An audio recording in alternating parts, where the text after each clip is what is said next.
Mesdames et messieurs, fidèles auditeurs du magazine Diaspora, je vous salue depuis Washington. Mon nom, Georges Léonard Sagno. Bienvenue à votre magazine hebdomadaire. Aujourd'hui, dans Diaspora Magazine, on reçoit pour vous et en exclusivité un grand Africain, son nom, Fidèle Lumea, que vous connaissez très bien sur nos ondes. Mais cette fois-ci, nous nous tournons vers Fidèle pour qu'il nous parle de son ONG, le Conseil congolo-américain pour la paix et le développement. Alors, vous êtes présent dans Diaspora, vous êtes l'invité aujourd'hui de notre émission Diaspora. Merci de nous pratiquer. Bonsoir, comment vous vous portez, Fidèle, pour commencer? Bonsoir, Léonard. Nous allons bien. Merci pour me donner cette opportunité pour parler de notre organisation. Alors, pour commencer, pour l'ensemble des auditeurs qui nous écoutent et pour ceux-là qui ne vous connaissent pas et qui voudraient découvrir ce monument que vous êtes, qui est Fidèle Lumea? Oui, je suis originaire de la République démocratique du Congo. J'ai fait mes études de gestion des affaires en République centrafricaine et puis j'ai fait aussi une licence en sciences des résolutions des conflits et de la paix ici aux États-Unis, en Virginie. Et quand j'ai terminé, je suis allé travailler pendant 10 ans comme volontaire avec les églises ménonites à l'est du Congo après le génocide du Rwanda de 96 à 98 ou 96 à 99. Et puis, je suis allé en Angola, commencer le programme avec les églises ménonites pour supporter les efforts des Angolais dans la paix et la réconciliation. Et j'ai donné aussi cours à l'université de Kitwe en Zambie. Un parcours intéressant. Alors, comment vous vous êtes retrouvé aux États-Unis? Après l'Angola, l'organisation et des amis américains ont sponsorisé mon immigration aux États-Unis. Comme j'avais déjà étudié ici, je suis venu pour la première fois aux États-Unis en 1996 comme stagiaire avec l'organisation qui m'a utilisé pendant 10 ans.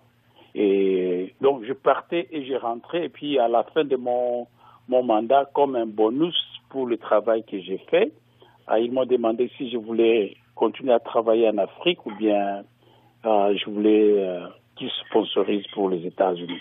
J'ai choisi de venir aux États-Unis. C'est comme ça que je me retrouve ici depuis 2003. Pourquoi les États-Unis? Pas rester sur le sol en Afrique pour continuer à travailler comme vous le faisiez et qui était d'ailleurs apprécié? Mes ambitions étaient doubles. La première est que pendant les 10 ans de service en Afrique centrale et puis en Afrique australe, j'ai trouvé que je pouvais faire la plaidoirie pour l'Afrique parce que je comprenais bien les enjeux socio-économiques et politiques de l'Afrique. Et la plupart des fois, la plaidoirie africaine aux États-Unis n'est pas faite par les Africains, c'est fait par les Américains et pour les Africains. Alors, je voulais changer le paradigme en jouant ces rôles-là, d'être l'avocat de l'Afrique comme étant un Africain. Ça, c'était la première ambition. Et la seconde, c'était que je pouvais, avec mon passé, trouver un travail bien payant aux États-Unis. Donc, j'avais beaucoup à apporter.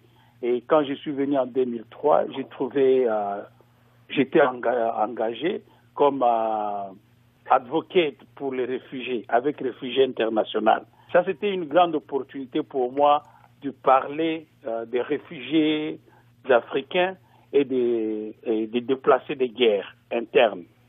Donc, j'ai joué ces rôles-là et je les joué très bien jusqu'à aller parler. J'étais l'invité de la mission de la représentation française aux Nations Unies et au Conseil de sécurité.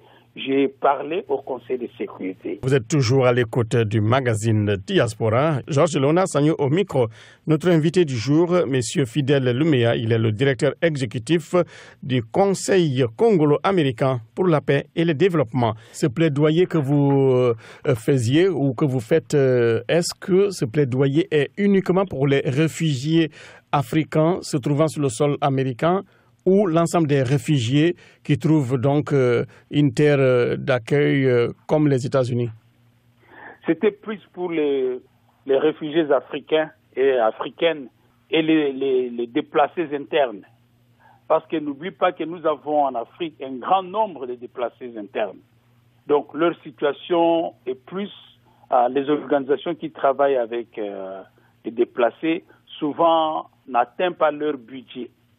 Alors, il fallait toujours travailler avec les congrès américains qui regardent le budget pour le financement des développements outre-mer, quoi. Donc, c'est le travail que je faisais. J'étais entre le congrès, le Sénat, le département d'État, donc le département des affaires étrangères, et puis l'ONU. S'il y avait un petit bilan à établir, est-ce que seriez-vous en mesure de nous le dire? Si oui, quel est l'état des lieux de ce travail que vous avez effectué depuis votre arrivée sur le sol américain? Êtes-vous satisfait d'avoir aidé des réfugiés, d'avoir aidé des êtres humains, d'avoir joué le rôle de l'humanitaire tout court? Oui, le bilan est très très positif.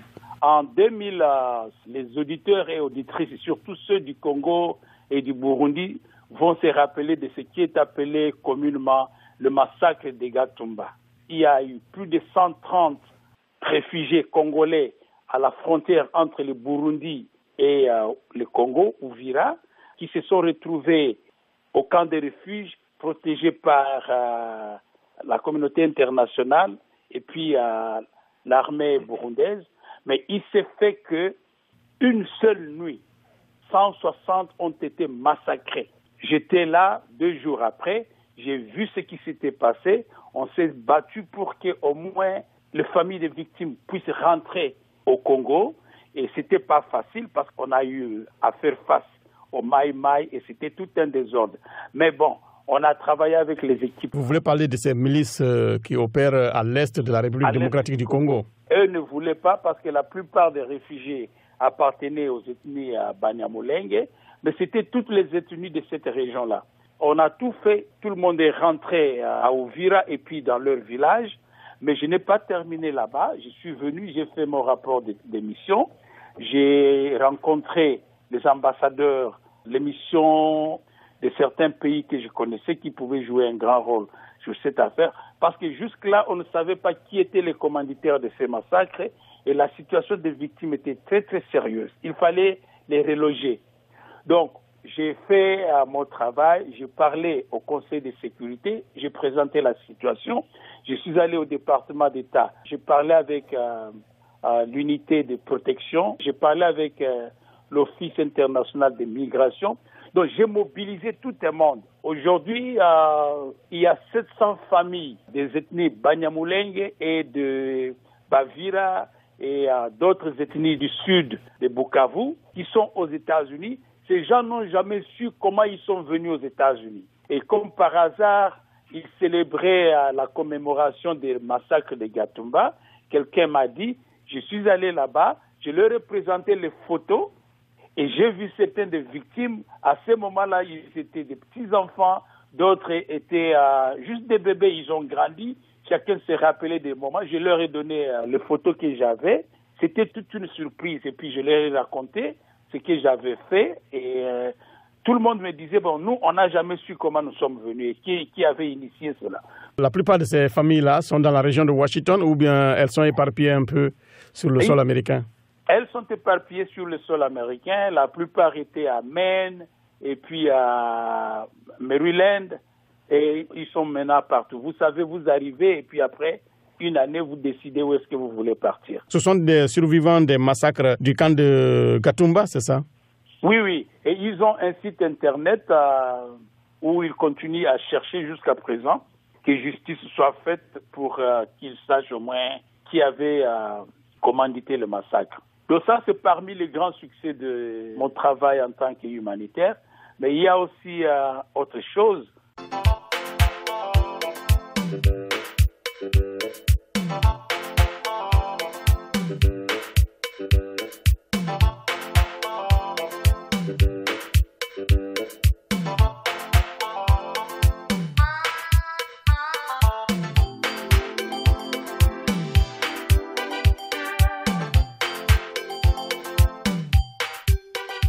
Voilà, vous êtes toujours à l'écoute du magazine Diaspora, une émission des services de production de VOA Afrique qui vous parvient en direct de Washington. Georges Léonard Sagno au micro.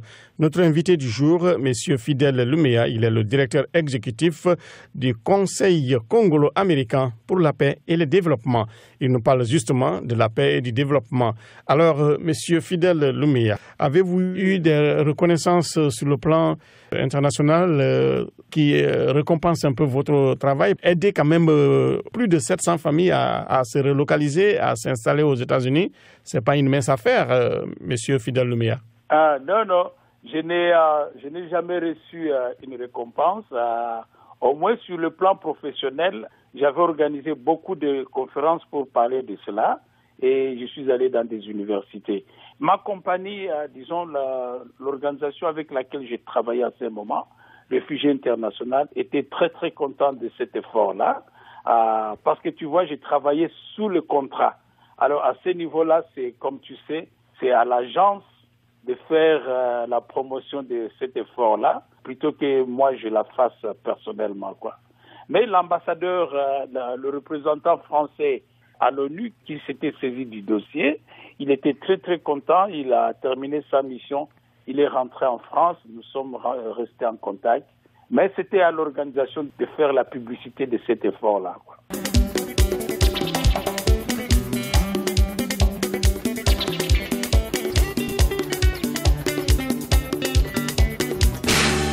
Voilà, vous êtes toujours à l'écoute du magazine Diaspora, une émission des services de production de VOA Afrique qui vous parvient en direct de Washington. Georges Léonard Sagno au micro. Notre invité du jour, M. Fidèle Lumea, il est le directeur exécutif du Conseil congolo-américain pour la paix et le développement. Il nous parle justement de la paix et du développement. Alors, M. Fidèle Lumea, vous avez fait un état des lieux de votre arrivée sur le sol américain, des activités que vous avez menées en tant qu'humanitaire. Vous êtes le directeur exécutif du Conseil congolo-américain pour la paix et le développement. Parlez-nous de ce conseil et quels sont ses objectifs? Nous sommes là pour rechercher les ressources financières, mais aussi des connexions pour ceux qui sont nos membres à l'est du Congo et à Kinshasa et puis à l'ouest du Congo dans la province du Kwilu. Ce que nous faisons ici, c'est la promotion des projets agricoles dans ces régions-là. Parce que ceux qui savent un peu l'histoire du Congo, il y a toute une division sur le plan ressources. La région de l'Est du Congo a trop de ressources à cause de la situation de l'Est. C'est ce que nous appelons le phénomène CNN. Donc les gens partent là où il y a trop de bruit. Les ressources quittent toutes les compagnies les ONG qui étaient opérantes à l'ouest du Congo en 2003-2004 à cause de la situation des crises à l'est, des crises répétitives à l'est du Congo. Elles ont fermé leurs portes. Tout le monde est parti à l'est du Congo parce que le financement, pour le recevoir, il fallait rester à l'est du Congo. Carrément, quand vous partez vers Kikwit, Kinshasa, Kikwit et même les deux Kasaï, c'est toute une pauvreté que vous ne pouvez pas décrire. Croire, quoi. Mm-hmm. Oui. Alors que ces provinces-là sont des provinces grenières du Congo. Donc, la société civile est très active, mais elle n'a pas de budget, elle n'a pas de ressources. Les femmes sont très actives, mais elles n'ont pas de ressources. Donc, avec mon organisation, ce que nous faisons, nous travaillons avec les comités de base, nous prenons leurs projets, nous cherchons des contacts ici et nous courons derrière l'argent. Et si nous recevons l'argent, nous ne prenons pas l'argent. Nous mettons en contact les donateurs et les bénéficiaires. Donc nous faisons ce trait d'union et puis nous, ce qu'on fait, c'est les évaluations de ces projets-là. et puis nous faisons des séminaires sur la paix et la réconciliation. Donc nous combinons projet de développement et résolution des conflits. Parce que tu sais, quand vous êtes en train de travailler avec beaucoup de gens, il y a toujours des conflits. Et les conflits ne permettent pas le développement. Donc nous essayons de faire un pont entre projet de développement et résolution des conflits. En Afrique, on connaît, les ONG sont créées sur le papier et sur le terrain, mais le financement vient de l'extérieur, ce qui en quelque sorte débouche sur ce qu'on appelle le néocolonialisme financier. Comment est-ce que vous parvenez à financer vos activités et les activités du Conseil congolo-américain pour la paix et le développement? Oui, ce que nous sommes en train de faire au sein du Conseil, c'est de diversifier nos sources de financement. Nous avons demandé à ce que tous nos partenaires puissent produire des œuvres littéraires ou bien des œuvres d'art que nous pouvons vendre. Je viens de publier 3 livres, c'est sur Amazon.com. Si nos auditeurs et auditrices vont aller sur Internet et mettre mon nom, ils verront les 3 livres. Le premier livre, c'est Ubuntu, la perspective de la paix en Afrique. Et puis, il est en anglais et en français. Le second est sur la médiation des conflits ethno-nationalistiques au Congo. Et puis, le troisième, c'est un guide pour la formation des formateurs en résolution des conflits. La vente de ces livres-là va pour soutenir le fonds de vente des livres, devient notre source génère nos ressources et on se paye et puis on soutient certains petits programmes. C'est lent, mais au moins c'est original parce que les donateurs préfèrent voir aussi en dehors de leurs fonds d'où vous viennent d'autres financements. Donc nous avons quelque chose que nous mettons sur la table quand nous discutons, quoi. Ah, ça c'est très bien dit. Et dans le cadre de votre ONG, est-ce qu'il y a un website où les auditeurs pourraient aller pour se familiariser avec votre conseil? C'est www.c comme camion, A comme Amérique, C comme camion, CACP de Paul et D de démocratie, CACPD-USA.org. Le website, c'est www.cacpdusa.org. Voilà, www.cacpdusa.org. Depuis quand votre ONG a été mise sur pied? L'ONG a été mise sur pied en 1998 en réponse de la guerre de l'Afden. Les amis congolais de la diaspora se sont dit, écoutez, nous devons faire quelque chose. Alors, 12 se sont mis ensemble et ils ont créé le Conseil congolais américain pour la paix et le développement. À ce moment-là, moi, j'ai travaillé avec d'autres compagnies, mais ils m'ont fait appel pour venir les rejoindre. Est-ce que le Conseil, depuis sa création jusqu'à nos jours, est parvenu à donc exécuter correctement sa mission? Oui, le Conseil...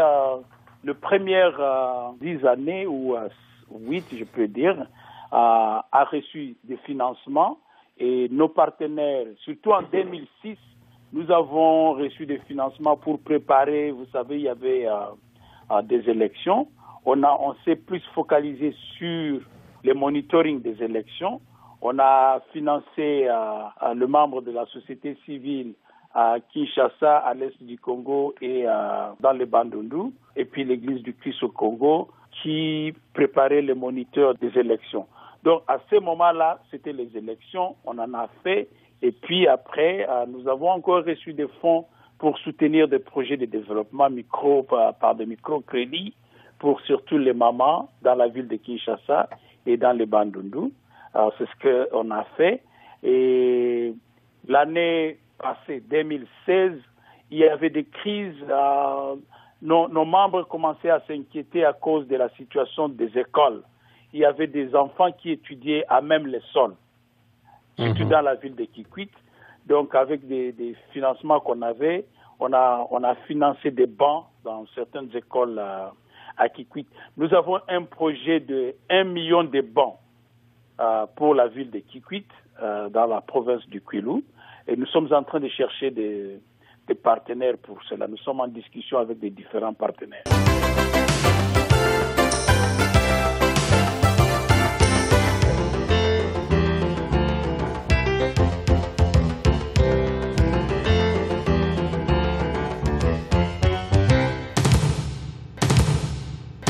Alors, vous aviez parlé tout à l'heure, au cours de votre intervention, de la recherche des projets agricoles. Qu'en est-il exactement? Avec les projets agricoles, nous sommes focalisés sur l'amélioration des maniocs. Ces tubercules sont très prisés. Il y a des transformations en quelque sorte locales du côté de l'Afrique de l'Ouest en Côte d'Ivoire. On prépare un peu ce qu'on appelle la tiéké, c'est-à-dire un plat très succulent d'ailleurs. Mais est-ce que du côté du Congo, vous pensez à une transformation sur place du manioc ou des tubercules du manioc? Oui. C'est juste cette chaîne de production que nous voulons avoir. Parce que jusque-là, il y a une étude récente qu'on venait de faire.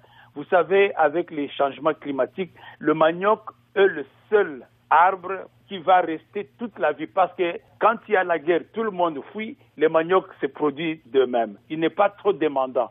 Et les études agricoles montrent que le manioc, à cause de sa survie, de sa capacité de survivre, sera l'arbre, la bouture qui va nous donner beaucoup d'aliments.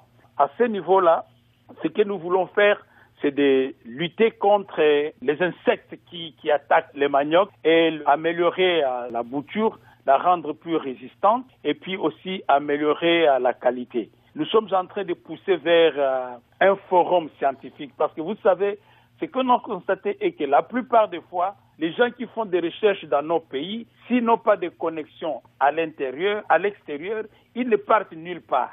Ils restent avec leurs connaissances locales, alors que ces connaissances locales sont des fois recherchées.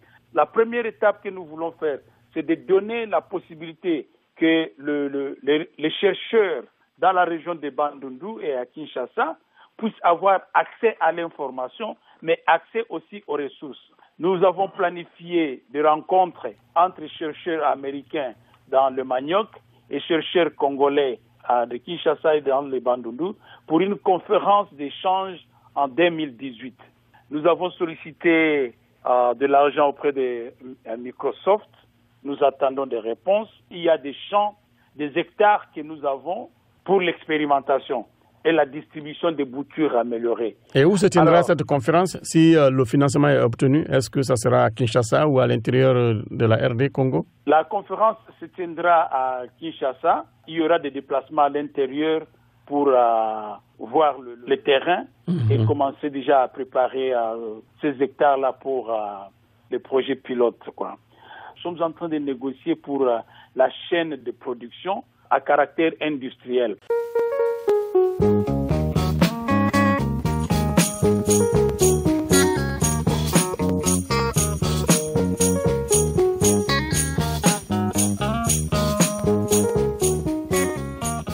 Vous êtes toujours à l'écoute du magazine Diaspora, une émission qui vous parvient en direct du studio ici à Washington de VOA Afrique, vous l'avez compris. Georges Léonard Sagno au micro. Notre invité, M. Fidèle Lumia, congolais d'origine, donc un américano-congolais. Il œuvre dans le cadre du Conseil congolo-américain pour la paix et le développement. Est-ce que dans cette recherche des projets agricoles, vous pensez un peu à expérimenter aussi la production du haricot au Congo, appelé donc le madessou, un peu le benga au Burkina Faso et ailleurs en Afrique de l'Ouest? Nous sommes plus avec le soya à cause de la malnutrition, qui est vraiment le taux de malnutrition dans la province du Kwilu et surtout dans les milieux des enfants.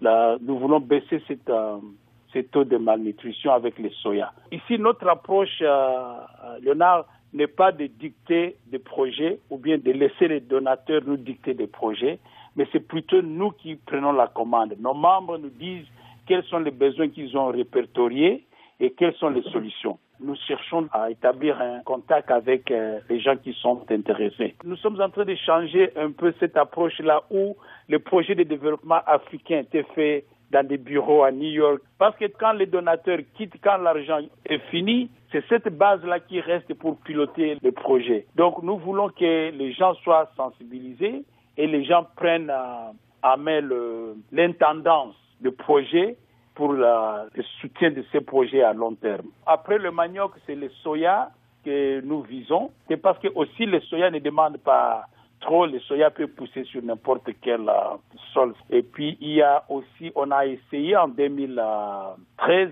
avec la patate douce.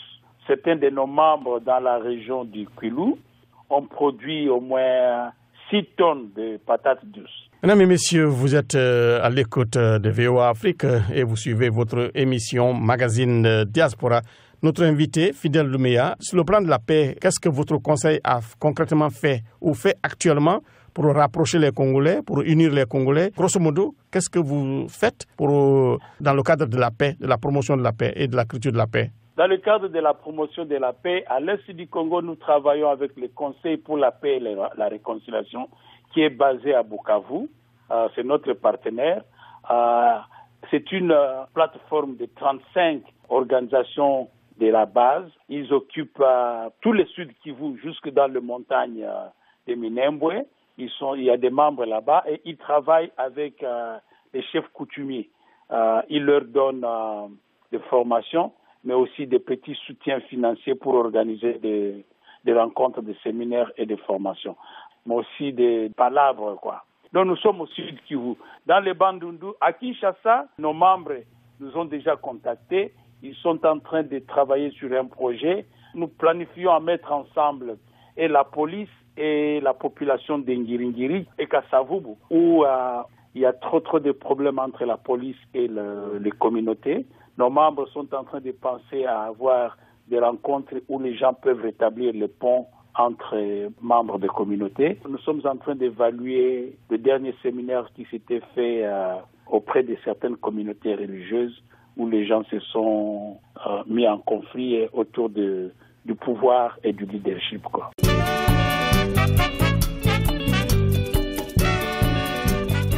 Voilà, mesdames et messieurs, fidèles auditeurs du magazine Diaspora, nous sommes pratiquement à la fin de cette émission. Notre invité, Fidèle Doumbia, directeur exécutif du Conseil congolo-américain pour la paix et le développement, basé ici dans la région de Washington. Monsieur Fidèle, il ne nous reste plus qu'à vous dire merci, grand merci d'avoir été notre invité et d'avoir répondu à nos questions. Merci, je salue tous les auditeurs et les auditrices. À très bientôt.